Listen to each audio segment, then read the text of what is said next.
ओम नमो भगवते वासुदेवाय। ओम नमो भगवते वासुदेवाय। ओम नमो भगवते वासुदेवाय।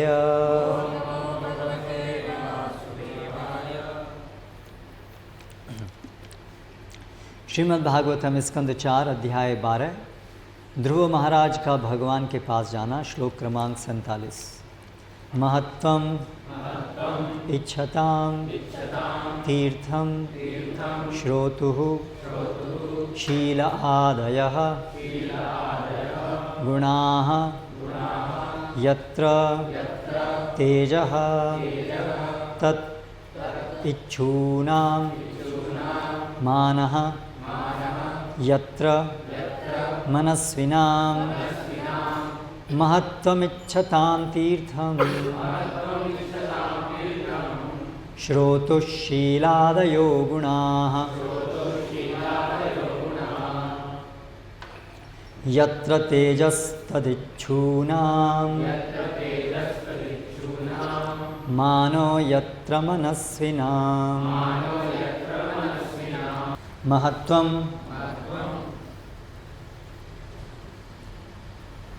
बड़प्पन इच्छताम इच्छा करने वालों को तीर्थम विधि श्रोतुः सुनने वाले का शीलादयः सच्चरित्र इत्यादि गुणाः गुण यत्र जिसमें तेजः तेज तत् वह इच्छूनां कामना करने वालों को मानः सम्मान यत्र जिसमें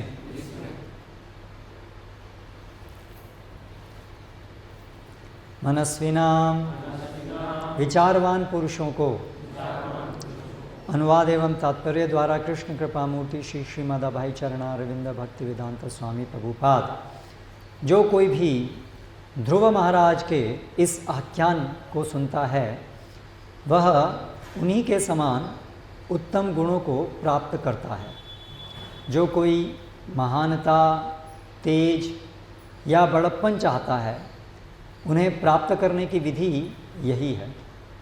जो विचारवान पुरुष सम्मान चाहते हैं उनके लिए उचित साधन यही है। तात्पर्य, इस संसार में सभी लोग लाभ सम्मान तथा ख्याति की चाहत रखते हैं। सभी सर्वोच्च सम्मानित पद चाहते हैं। सभी महान पुरुषों के गुणों के विषय में सुनना चाहते हैं। महान पुरुषों की महत्वाकांक्षाएं ध्रुव महाराज के कार्यकलापों के आख्यान को केवल सुन तथा समझकर पूरी की जा सकती है। ओम ज्ञानतिमिरान्धस्य ज्ञानञ्जनशलाकया चक्षुरुन्मीलितं येन तस्मै श्रीगुरवे नमः। श्रीचैतन्यमनोभीष्टं स्थापितं येन भूतले स्वयं रूपकदा मह्यं ददाति स्वपदान्तिकं। वन्देऽहं श्रीयुतपदकमलं श्रीगुरून् वैष्णवांश्च श्रीरूपं साग्रजातं सहगणरघुनाथान्वितं तं सजीवं साद्वैतं सावधूतं परिजनसहितं कृष्णचैतन्यदेवं श्रीराधाकृष्णपादान् सहगणललिता श्रीविशाखान्वितांश्च। जय श्रीकृष्णचैतन्य प्रभु नित्यानन्द श्री अद्वैतगदाधर श्रीवासादि गौरभक्तवृंद। हरे कृष्ण कृष्ण कृष्ण हरे हरे, हरे राम राम राम हरे हरे।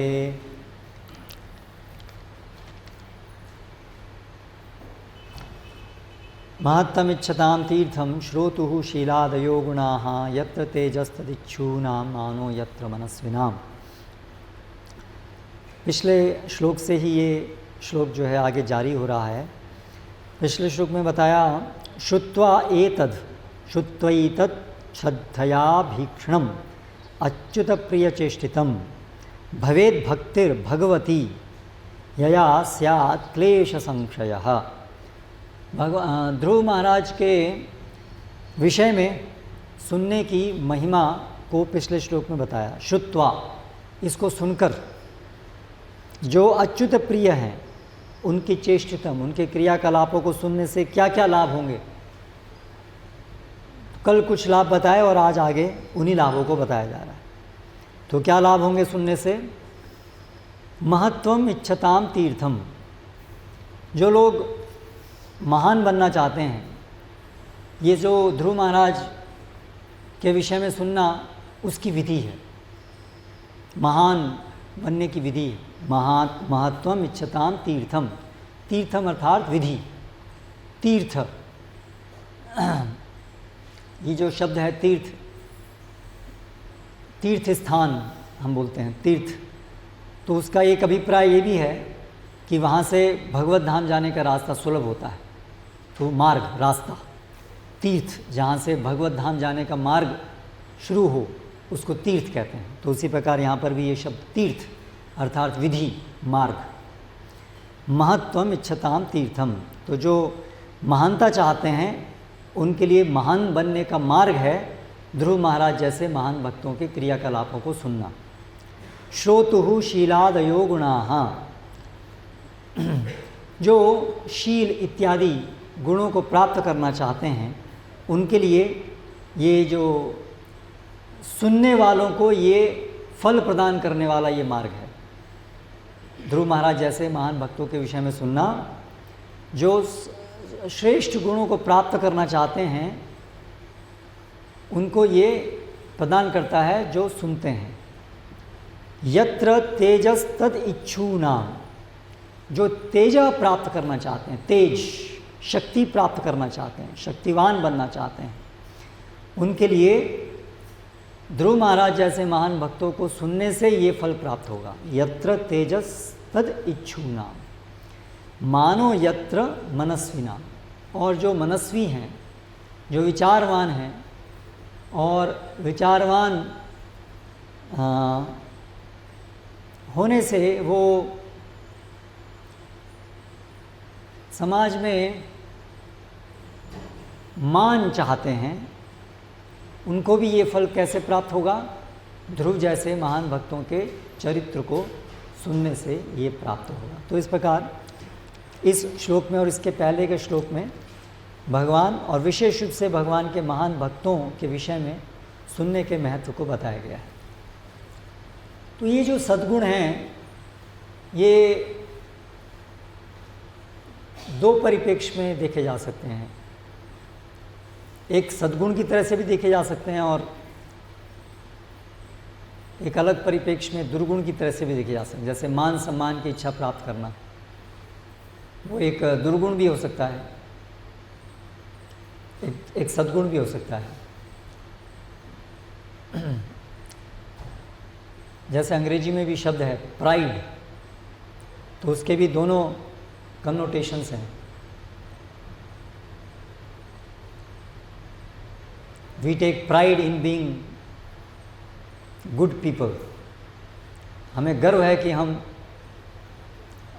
इस वंश में आए हैं या इस तरह से।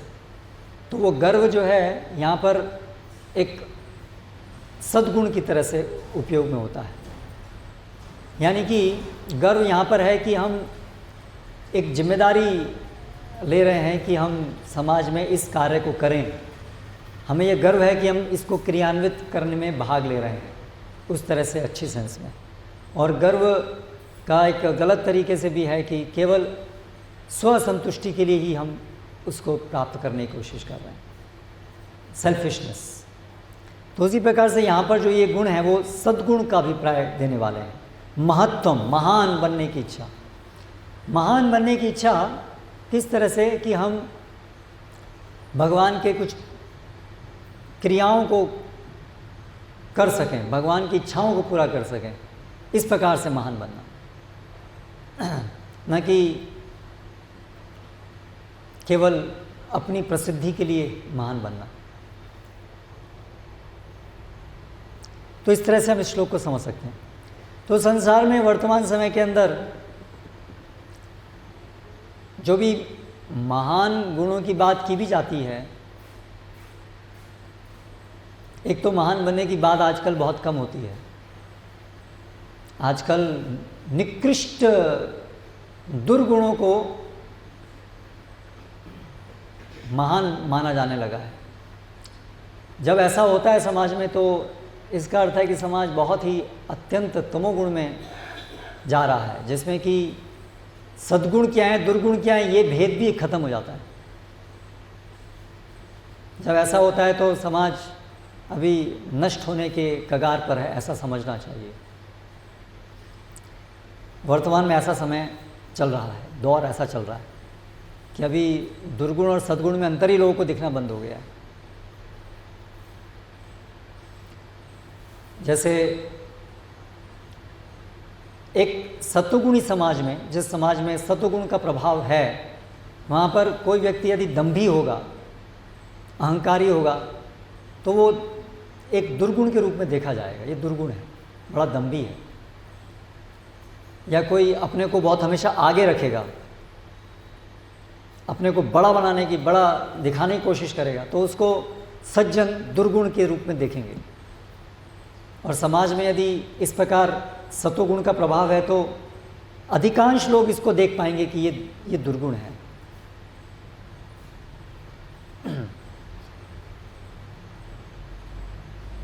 लेकिन वर्तमान समय में आप देखिए तो जो आदमी जितना अपने को बड़ा दिखा सकता है,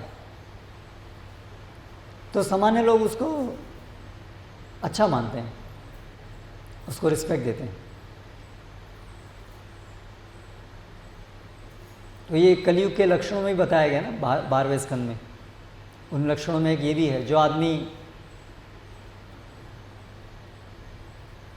बहुत एरोगेंट, उसको वो महान माना जाएगा, उसको बड़ा माना जाएगा जो बहुत एरोगेंट है। तो वर्तमान में ऐसा ही समय चल रहा है। इसलिए आप देखिए टीवी में जो शोज़ आते हैं वो सब इसी के ऊपर आश्रित हैं, अपने को कैसे बहुत बड़ा स्थापित करना है। और ये बड़ा स्थापित करने की होड़ में फिर अयोग्य लोग जो हैं वो कनिंगनेस से, चालाकी से बड़ा बनते हैं। और जब समाज ज़्यादातर ऐसे लोगों का बना है, मूर्ख लोगों का, तो वो ऐसे लोगों को बड़ा मानते हैं। तो इस तरह से पोषण होता है उस वृत्ति का। वर्तमान समय में जिसके पास, जो बहुत ज़्यादा भोग करता है, भोगी है बहुत बड़ा, उसको बहुत बड़ा माना जाता है। जब वैदिक संस्कृति है, सतोगुण है, तो जो लोग त्यागी हैं उनको महान माना जाता है। त्याग करना ये महान गुण माना जाता है। लेकिन वर्तमान में त्याग करना ये मूर्खता मानी जाती है। कोई अगर अपना बहुत बड़ा पैसा कमाने का करियर छोड़ करके यदि कोई फुल टाइम बनना चाहता है, भगवान की सेवा करना चाहता है, तो उसको मूर्ख समझते हैं लोग। और अगर कोई बहुत पैसा कमा रहा है, बहुत उसके पास भोग करने के बहुत संसाधन जुटा रहा है, तो उसको बहुत सम्मान दिया जाता है। इसके पास इतना पैसा है, इसका इतनी कार है, इसका इतना बड़ा बंगला है। नहीं, बिल्कुल सामान्य है ना ये चीज़। ये स्टैंडर्ड बन गया है समाज के अंदर। बड़ा कौन, सक्सेसफुल कौन। प्रभुपाद कई बार बताते हैं कि देखो पहले समय में क्या मानदंड था। चाणक्य पंडित कुटिया में रहते थे, बिल्कुल पर्ण कुटी, पत्तों की बनी हुई कुटी। आजकल उसमें रहने से ही लोग ये थर्ड क्लास आदमी है, केवल रहने मात्र से। केवल भिखारी लोग ही आज इसमें रहते हैं, जिनके पास, जो कमा नहीं सकते हैं वही लोग उसमें रह सकते हैं। ऐसा आज विचार है। जो कमा सकता है वो तो बड़े बंगले में ही रहना चाहिए उसको। तो ऐसा बन गया है आज रिलेशनशिप, ऐसा अभिप्राय बन गया है। तो ये क्यों हो गया ऐसा? क्योंकि वर्तमान समय में तमोगुण की बहुत अधिकता है, इसलिए ऐसा हो गया। तो या निशा सर्वभूतानाम यस्याम जागृति संयमी, उल्टा होता है। जो योगी और भोगी हैं उनके गुण प्राय बिल्कुल विपरीत होते हैं। तो इसलिए जिन चीज़ों को सद्गुण माना जाता है एक सात्विक समाज में, वहाँ दुर्गुणों को महान माना जाता है ना। अधर्मम धर्ममिति वा मन्यते तमसा व्रताः, भगवद्गीता में बताया गया। अधर्मम धर्ममिति वा, अधर्म को धर्म माना जाता है। और अभी भागवतम में कहा है कि जब ब्रह्मा जी सृष्टि कर रहे थे अलग अलग जीवों की, तो पहले उन्होंने पेड़ पौधों की सृष्टि की। तो उनका वर्णन देते हुए आया कि जो पैर से पोषण लेते हैं उनको वनस्पति कहते हैं, जो नीचे से ऊपर जिनका पोषण होता है, ये लक्षण दिया। फिर पशु पक्षियों का लक्षण दिया जो हॉरिजॉन्टली, हाँ, समानार्थ, समतल रूप से जिनका पोषण होता है वो दूसरी कैटेगरी। और तीसरा मनुष्य, जो ऊपर से नीचे जिनका पोषण होता है। हम मुंह से खाते हैं, पेड़ पौधे पैर से खाते हैं, इस तरह से नीचे से ऊपर, ऊपर से नीचे। और पशु पक्षी जो हैं, पशु पक्षी वो हॉरिजॉन्टल, इस तरह से। तो वहाँ जहाँ मनुष्यों का वर्णन आया वहाँ पर उनका एक और गुण बताया, क्योंकि मनुष्यों में मनुष्य भी आते हैं और असुर भी आते हैं, सब मिला करके वो सृष्टि को, सबको निर्णाम वो सृष्टि में गिना जाता है। तो वहाँ पर एक और चीज़ बताई उनके लिए, असुरों के लिए, जो दुख को सुख समझते हैं, दुखेशु सुख, जो दुख को सुख समझते हैं। तो वर्तमान समय में हम देख रहे हैं, यही देख रहे हैं, उल्टा हो रहा है। दुख के कारणों को सुख समझते हैं। जब डीजे बजाएंगे बहुत, जब कान फटने को जाए तो बहुत अच्छा म्यूज़िक था बिल्कुल सड़ा हुआ 1 महीना पुराना मांस खाएंगे, तो 5 स्टार होटल में जाकर के हमने मांस खाया। तो ऐसा विपरीत, तो ये तमोगुण का लक्षण है, उल्टा। अधर्मम धर्मम इति वा, उल्टा प्रतीत होता है सब कुछ। लेकिन यहाँ पर जो वर्णन हो रहा है तो वो ऐसे लोगों का वर्णन नहीं हो रहा है जो महत्वाकांक्षी इस प्रकार से हैं, कौन बनेगा करोड़पति, उनकी बात यहाँ नहीं हो रही है। यहाँ पर ऐसे लोगों की बात हो रही है, क्योंकि ध्रुव महाराज के वृत्तांत को सुनकर के महान कौन बनेगा? जो ध्रुव महाराज जैसा चरित्रवान होगा, कम से कम भगवान में विश्वास करने वाला होगा। चलिए ध्रुव महाराज जैसा शुद्ध भक्त नहीं हो, पर कम से कम भगवान में विश्वास करने वाला तो होगा, भगवान के आदेशों का पालन करने वाला तो होगा, धार्मिक तो होगा, धर्म के रास्ते पे चलने वाला तो होगा, है ना। तो ये एक बहुत बड़ा अंतर है। जो वैदिक संस्कृति में महानता स्वीकार की गई है और जो वर्तमान समय में महानता स्वीकार की गई है, एक तरफ धर्म है और एक तरफ अधर्म है, ये बड़ा पार्थक्य है। वैदिक संस्कृति में महानता या सद्गुण का आधार है ईश्वर परायणता, ये आरंभ है, इसको सत्वगुण कहते हैं, जहाँ पर भगवान की सत्ता को स्वीकृत किया गया है, भगवान के आदेशों का पालन करना समाज का आधार माना गया है। वहाँ से महानता शुरू होती है, वहाँ से सद्गुण शुरू होते हैं। इसलिए यस्यास्ति भक्तिर भगवतिर अकिंचना समासते तत्र सर्वै गुणैः सुराः हराओ भक्तस्य कुतो महान गुणा मनोरथे नासति भावतो बहिः धावतो बहिः। तो हराओ अभक्तस्य कुतो महान गुणा, जो अभक्त हैं उनके अंदर कोई भी अच्छा गुण हो ही नहीं सकता है। मनोरथे नासति धावतो बहिः, क्योंकि वे मानसिक धरातल पर कार्य कर रहे हैं, वो आत्मा के स्तर पे कार्य नहीं कर रहे हैं।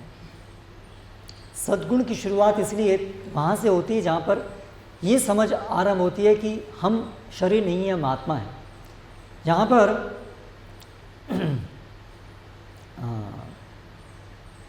पशुवत जीवन है, स्वधि कलत्रादिशि भौम इज्जधि, जहाँ पर शरीर को ही स्वयं मान लिया गया है, वहाँ पर कैसे कोई सद्गुण हो सकता है?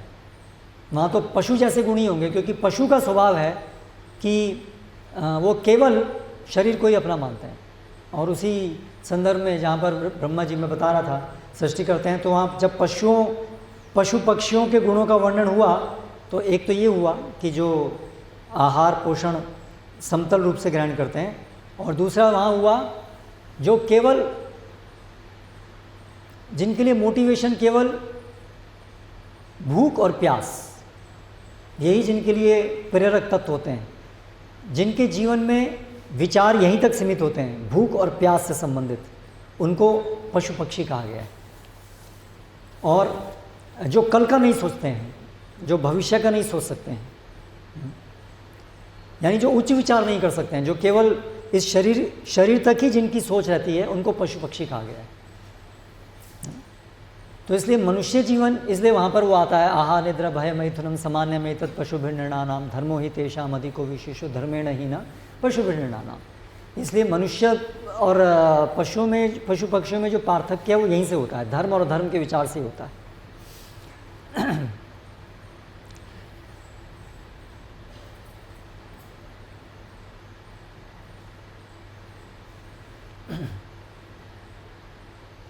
तो ये वर्तमान समय का एक बहुत बड़ा लक्षण हम देख रहे हैं कि उच्च विचार नहीं है, केवल आहार निद्रा भय मैथुन तक ही वो विचार है।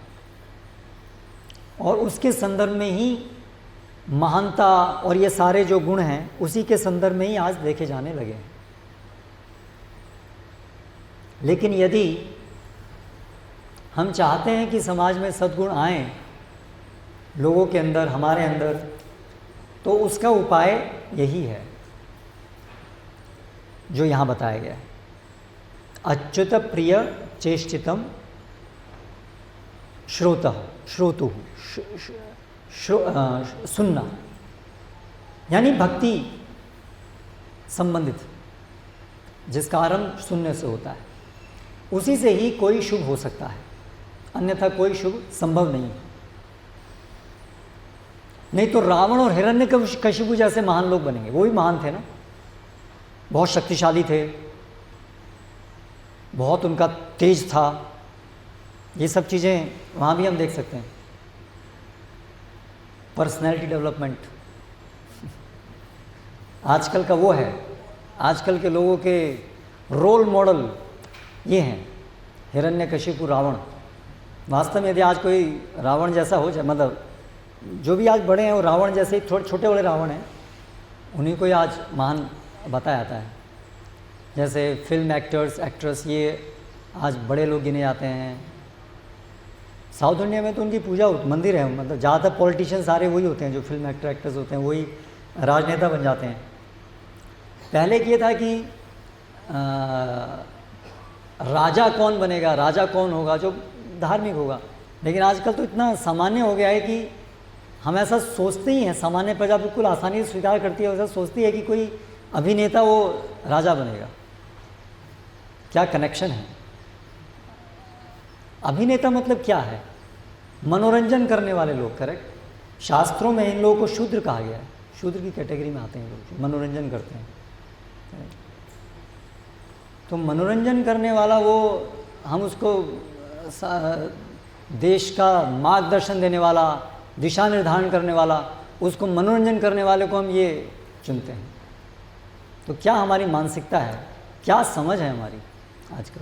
ये सब क्यों हो रहा है? तमोगुण का प्रभाव है, बुद्धि भ्रष्ट है बिल्कुल, है ना। शविडवर होष्ट खरई संस्तुतः पुरुषा पशु, यही हो रहा है। जो सब कुत्ते बिल्ली जैसे हैं वो लोग बड़े जानवर को ही अपना लीडर सुनते हैं। और उसके परिणाम भी हम देख रहे हैं, समाज कहाँ जा रहा है, किस तरफ हो रहा है। हाँ, तो बात ये चल रही थी कि दुर्गुणों को सद्गुण माना जाता है, या दुर्गुणों को दुर्गुण तो माना ही नहीं जाता है। तो एक उसका अगर हम अच्छा उदाहरण देखें,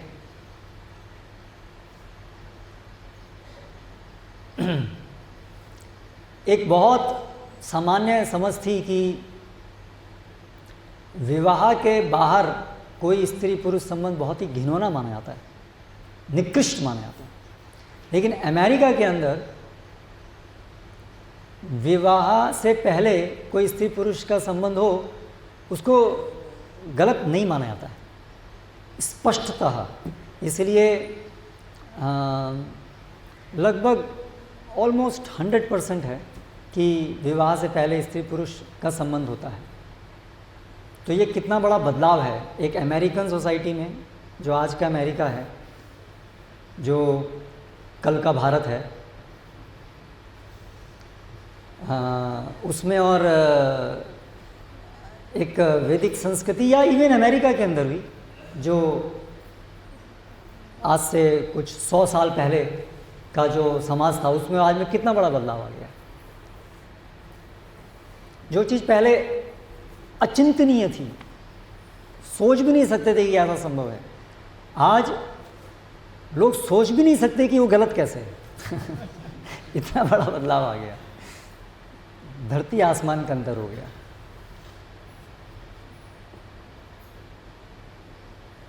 हमें भी उससे एक उत्साह मिलना चाहिए कि बदलाव कितना भी हो सकता है, तो हम भी बदल सकते हैं इस चीज़ को वापस, ये भी संभव है। 100 से 0 पे चला गया तो 0 से 100 भी पॉसिबल है। तो उसका उपाय क्या होगा? ठीक है, आजकल भी शायद कुछ लोग बचे हैं जो कुछ सोचते हैं कि हाँ सद्गुण होने चाहिए, कुछ लोग हैं जो ऐसा सोचते हैं, संख्या कम होती आ रही लेकिन फिर भी कुछ लोग सोचते हैं। तो जो लोग सोचते हैं कि सद्गुण कैसे आएँ अपने अंदर, समाज के अंदर, तो उनके लिए यहाँ पर मार्ग दिया गया है। केवल और केवल भगवान और भगवान के भक्तों के संदर्भ में सुनने से और चिंतन करने से और उनका पालन करने से ही ये संभव है कि कोई सद्गुण समाज में संभव है, अन्यथा नहीं। तो आजकल कुछ लोग हैं जो सद्गुण के लिए प्रयास कर रहे हैं, जैसे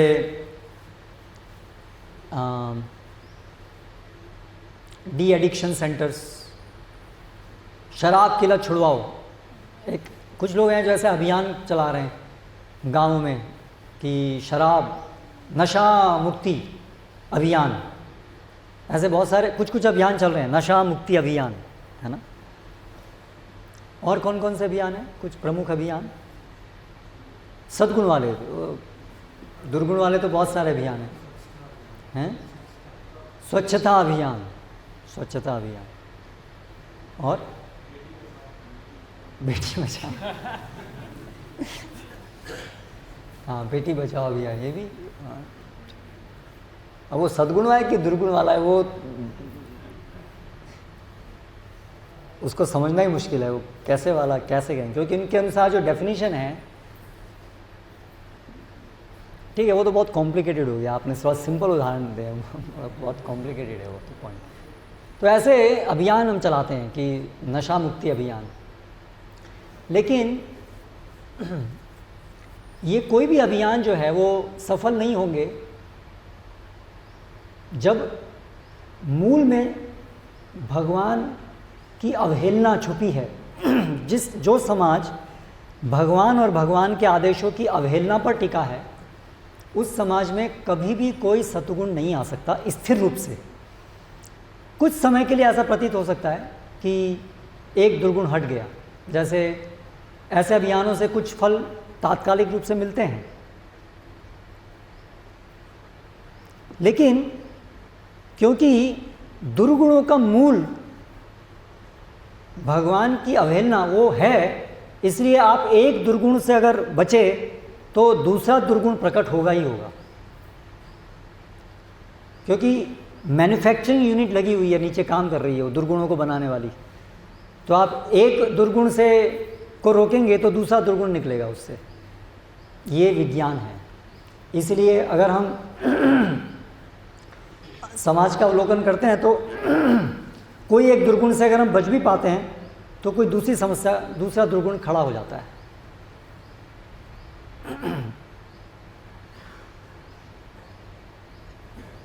तो इस बात को समझना बहुत ज़रूरी है कि सद्गुण और दुर्गुण को डिफाइन करने वाली चीज़ क्या है। वो ये चीज़ है, भगवान को स्वीकार करना या उनकी अवहेलना करना, ये है टर्निंग पॉइंट। ये हर स्तर पे हम इसको देख सकते हैं, अपने जीवन में भी, समाज के जीवन में भी, किसी भी स्तर पे ये टर्निंग पॉइंट है। हराव भक्तस्य कुतो महद्गुणा, इसलिए वहाँ पर भी वो आया कि विप्राद द्विषद गुणयुताद अरविंद नाभा पादारविंद विमुखात शपचो वरिष्ठम मन्ये तदर्पित मनोवचने हितार्थ प्राणम पुनाति सकुलम न तो भूरी मानः। जो भगवत भक्त नहीं है, चाहे भले ही विप्राग द्विषद गुणयुतात अरविंद नाभा, जो 12 ब्राह्मण के तथाकथित गुणों से भी जो युक्त है, यानी सात्विक भी है, ग्रीन, हर चीज़ प्राकृतिक होनी चाहिए, प्लास्टिक हटाओ अभियान, ये भी है ना अभियान, प्लास्टिक हटाओ अभियान, ऐसे ऐसे एयरपोर्ट्स हैं अभी, प्लास्टिक फ्री एयरपोर्ट्स, है ना, तो ये भी एक अभियान है, प्लास्टिक हटाओ, है ना। फिर है एक ऑर्गेनिक हटाओ, ऑर्गेनिक खाओ अभियान, ऐसे बहुत सारे अभियान। लेकिन तो उस प्रकार से सात्विक होने का प्रयास है, सात्विक। लेकिन विप्राद द्विषद गुणयुतात, अगर इनसे आप युक्त हो भी गए, लेकिन कुछ समय के लिए ऐसा होगा, हमेशा के लिए वो टिकेगा नहीं वो चीज़। तो उससे अच्छा है, उनसे श्रेष्ठ है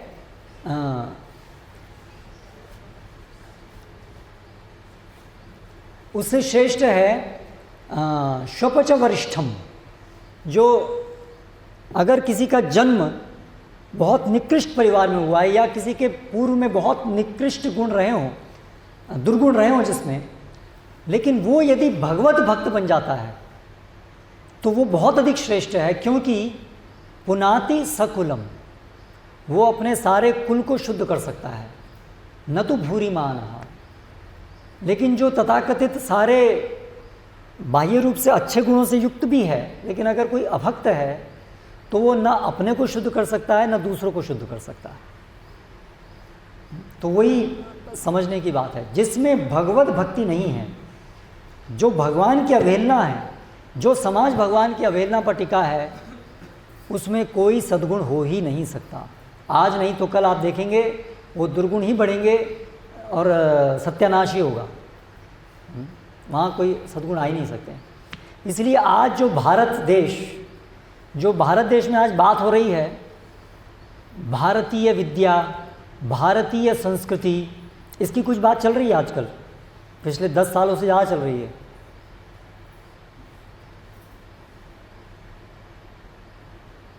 दस साल से ज़्यादा चल रही है, और 5 साल आगे चलेगी कि नहीं चलेगी वो अभी अगले साल पता चलेगा, लेकिन 10 साल से कुछ ज़्यादा चल रही है। लेकिन वो जो बात चल रही है, अगर उसमें ये जो भगवान की जो समझ है उसको स्वीकार करना, वो उसका प्राथमिक गुण यदि नहीं होगा तो वो नहीं टिकेगा। तो आप देखिए नहीं टिकेगा, हो ही रहा है, हम नहीं देख रहे हैं वहाँ पर हो रहा है। तो वहाँ पर क्या हो रहा है कि भारतीय, तो भारतीय के नाम पर, हाँ बाहर की टेक्नोलॉजी को नहीं लेना है, भारतीय टेक्नोलॉजी हो चलेगा, everything should be made in India, है ना। दुर्गुण मेड इन इंडिया वो चलेगा, दुर्गुण भारत के होने चाहिए, बाहर के नहीं होने चाहिए। शराब हो तो भी भारत की मैन्युफैक्चर्ड हो, बाहर की शराब नहीं पीनी। तो ये सब जो हौच पौच आइडिया हैं, इससे कभी भी कोई शुभ नहीं होने वाला किसी का। ये चीज़ हमें गहराई से समझनी है। ये चीज़ हमें साधुओं से पता चलती है,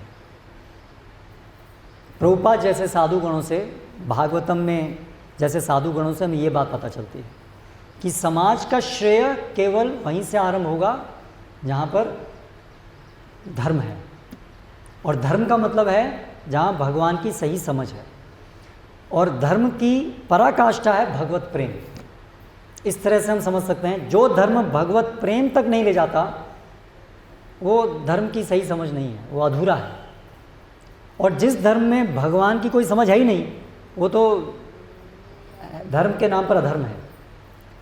और भगवान की सही समझ का अर्थ जहाँ पर आरंभ हो रहा है कि भगवान एक व्यक्ति हैं जो सृष्टि करता है, जो समस्त सबसे महान है, कम से कम यहाँ हो, निराकार निर्विशेष, वो तो भगवान की समझ ही नहीं है, वो तो कम्प्लीटली हौच पौच है। तो वहाँ पर कोई कभी भी कोई शुभ नहीं होगा। तो इस तरह से ये सब चीज़ों को तात्विक दृष्टि से समझने की ज़रूरत है। तो ये है पूरी कृष्ण भावनामृत आंदोलन का केंद्र, कि समाज का जो भला होगा वो इस प्रकार से भक्ति से होगा। इस प्रकार ये जो प्रचार है, भागवतम का प्रचार है, उससे होगा। तो ये अब देखिए, जो श्रील प्रभुपाद ने जो पूरा संस्था स्थापित की, संस्था के जो कार्य हमें दिए, पुस्तक वितरण, महोत्सवों को मनाना, कृष्ण केंद्रित, हम रथ यात्रा महोत्सव मनाते हैं। क्यों? क्योंकि ये भगवान से संबंधित है। हम कोई अलग से नशा मुक्ति अभियान नहीं करते हैं, लेकिन वो तो अनुसंगिक फल है भक्ति का। करेक्ट? प्रभुपाद जब अमेरिका गए तो ये बहुत बड़ी बात थी, क्योंकि वहाँ पर ये बड़ा दुर्गुण था। सारे हिप्पी लोग थे, बहुत लोग हिप्पी बन रहे थे, है ना, नशा कर रहे थे। लेकिन श्रील प्रभुपाद ने ये भक्ति के द्वारा वो नशा मुक्ति करा दी। वो उसका अनुसंगिक फल था। हमने इसलिए भक्ति नहीं करी कि हम बस अभी हमारा मंत्र ले रहे हैं, नशा मुक्ति नशा मुक्ति नशा मुक्ति नशा मुक्ति, ऐसा हमने नहीं किया। हमारा मंत्र वही रहा, वही रहेगा, हरे कृष्ण महामंत्र, भक्ति, भगवान की सेवा। लेकिन उसके अनुसंगिक फल के रूप में सारे सद्गुण अपने आप प्राप्त हो जाएंगे। यस्यास्ति भक्तिरकिंचन सर्वे गुणैः तत्र समासते सुराः। तो ये विज्ञान है। अगर कृष्ण भक्ति का प्रचार होगा, सब होगा। तो श्रील प्रभुपाद ने जो भी ये सब कार्यक्रम बनाए हैं, हमें इन्हीं कार्यक्रमों को पकड़ के रखना है। ऐसा नहीं कि आज अगर कुछ नया धारा चल रही है ना, कुछ नई समस्याएं दिख रही हैं, उसका उपाय ढूंढने के लिए हम दिमाग लगाएं। अच्छा, आज ये समस्या भी जटिल है, एक्यूट है, इसके लिए कुछ फिलहाल टेम्परेरी हम ये करते हैं, भगवत भक्ति को बाद में करेंगे, पहले ये करेंगे, है ना। जैसे स्वतंत्रता आंदोलन के समय में पहले अंग्रेज़ों को भगाओ, बाद में भक्ति का प्रचार करेंगे, है ना। ये गलत रास्ता है। ये कृष्ण भावनामृत आंदोलन के अंदर सारे दुर्गुणों को खत्म करने का एक ही उपाय है ना, थ्योरी ऑफ एवरीथिंग। एक चीज़ जिससे सारी चीज़ों का समाधान हो जाता है। आजकल मॉल कल्चर है ना, एक ही जगह जहाँ पर सब चीज़ मिल जाती है। तो ऐसे ये कृष्ण भावनामृत आंदोलन ऐसा है, एक ही चीज़ करनी है जिससे बाकी सब सद्गुण अपने आप प्राप्त हो जाएंगे। तो ऐसे इस श्लोक का पूरा महत्वम इच्छताम, जो भी आपको चाहिए, जो भी सद्गुण जो भी चाहिए, वो आप एक ही चीज़ से प्राप्त हो जाएगा, भगवान के विषय में श्रवण कीर्तन करने। इसमें हमें विश्वास होना चाहिए, ये हमें साक्षात्कार होना चाहिए कि कैसे हमारे जीवन में केवल भक्ति करने से सारी अच्छी चीज़ें अपने आप आ रही हैं। अलग से हमें और कोई प्रयास करने की जरूरत नहीं, भगवत भक्ति के अंदर जो भी कुछ है वही करने से सब कुछ आ जाएगा। तो इसी आधार पे हम ये महोत्सव मना रहे हैं, जैसे रथ यात्रा भी हम कर रहे हैं। तो ये हमें विश्वास है कि यदि हम समाज के अंदर भगवान नाम का, भगवत संदेश का प्रचार कर पाएंगे तो समाज का हित होगा। बहुत मुश्किल प्रतीत होता है, आज कलयुग का प्रभाव बहुत ज़्यादा है, लेकिन हमें ये विश्वास होना चाहिए कि होगा, निश्चित रूप से होगा, और इसी से ही होगा, और किसी से नहीं होगा। ये सब चीज़ें बहुत स्पष्ट होनी चाहिए कि केवल शुद्ध भक्ति के प्रचार से ही होगा और किसी चीज़ से नहीं होगा। इसलिए हम भ्रमित नहीं हों, अभी ये आंदोलन करेंगे, अभी उनके साथ स्वच्छता आंदोलन में भाग लेंगे, इसमें भाग लेंगे, नशा मुक्ति में भाग लेंगे, नहीं। हमारा already we have a full flash programme. जिनके पास पक्का प्रोग्राम नहीं है वो अलग अलग प्रोग्राम शुरू करते हैं। एक प्रोग्राम शुरू करते हैं, उसमें लगता है इसमें ये प्रॉब्लम आ गई, फिर नया शुरू करते हैं।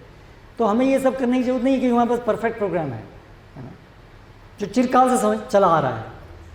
We don't have to invent anything new. हमें कुछ नया नया बनाने की जरूरत नहीं है, केवल जो है उसी को सही से समझने की ज़रूरत है, उसी में ही सभी चीज़ों का उपाय है। तो इसलिए पूरी श्रद्धा के साथ, पूरे विश्वास के साथ हमें अपने उद्धार के लिए और अन्यों के उद्धार के लिए हरि नाम की शरण, भक्ति की शरण ग्रहण करनी चाहिए। हरे कृष्ण। कोई प्रश्न, कोई टिप्पणी?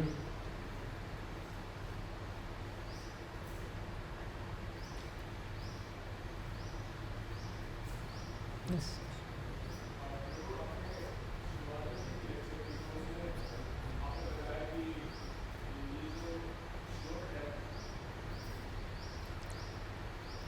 ये श्लोक का परिवेश सद्गुणों को बताने के लिए है।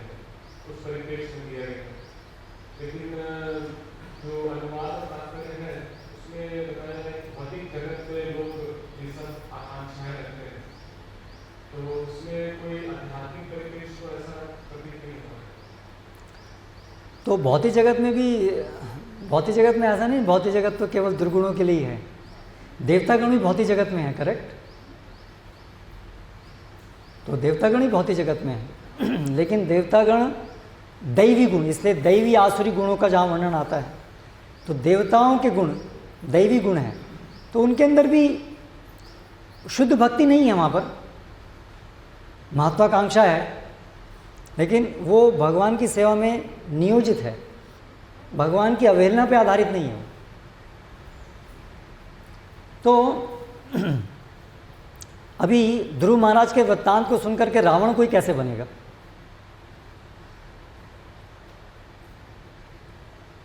अगर हम कहें कि भाई ये जो तात्पर्य है या जो परिप्रेक्ष्य है उसमें तो कोई दैवी गुणों का वर्णन नहीं है, तो फिर क्या हम ऐसा सोच रहे हैं कि कोई भगवान और भगवान के भक्तों को सुनकर रावण बनेगा? कैसे बनेगा रावण? दुर्गुण कैसे आएंगे किसमें सद्गुण सुन करके? रावण तो बहुत एक्सट्रीम हो जाएगा, लेकिन एक्सट्रीम को समझ करके सिद्धांत समझ में आता है, क्योंकि अगर कोई चीज़ बहुत क्लियर कट दिखानी है ये या ये, तो एक्सट्रीम जाने से उसका जो गहरा उसके पीछे सिद्धांत है वो समझ में आता है। तो इसलिए रावण एक्सट्रीम इसीलिए कि वो सिद्धांत यही है कि अगर यहाँ पर जब वर्णन हुआ है कि साधुजनों के विषय में सुनो, भगवान के भक्तों के विषय में सुनो, तो वहाँ पर उसका अभिप्राय नहीं हो सकता कि दुर्गुण भी प्राप्त अगर किसी को करने हैं तो वो भगवान के भक्तों के विषय में सुने। तो देवताओं जैसे गुण हैं, जैसे प्रभुपाद तात्पर्य में, पिछले वाले तात्पर्य में लिख रहे हैं,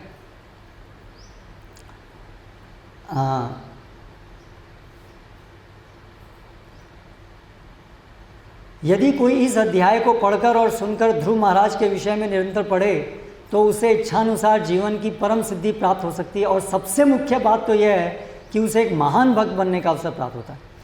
तो परम सिद्धि, तो प्रभुपाद कह रहे हैं बहुत से लोग बहुत कुछ सिद्धि चाहते हैं, समाज में बड़ा बनना चाहते हैं, ये बनना चाहते हैं, लेकिन सबसे बड़ा चीज़ जो प्राप्त हो सकती है वो तो शुद्ध भक्त बनना है।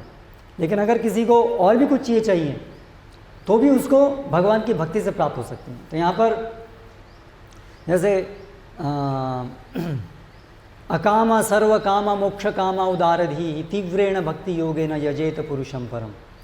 तो अकामा सर्व कामा, तो शास्त्रों में जहाँ पर भी ये परिप्रेक्ष्य आता है सर्व कामा, वहाँ पापमय इच्छाओं का परिप्रेक्ष्य नहीं आता है, पुण्यशाली इच्छाओं का परिप्रेक्ष्य आता है।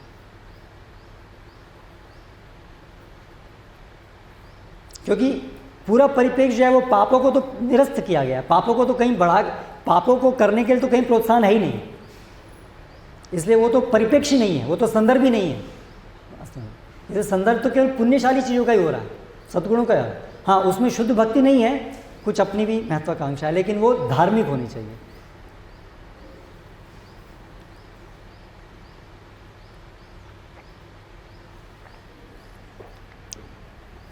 यहाँ पे आध्यात्मिक तो नहीं है, लेकिन ये पराकांक्षी हाँ लोग हैं, हाँ तो महान बनना चाहते हैं, उस तरीके से। हाँ, पुण्यशाली, धार्मिक, इसलिए वो सद्गुण।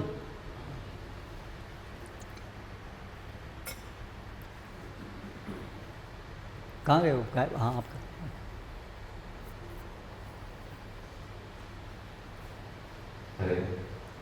अनुवाद में तो भी आपने बताया कि प्रत्येक व्यक्ति सर्वोच्च सम्मान की इच्छा रखता है।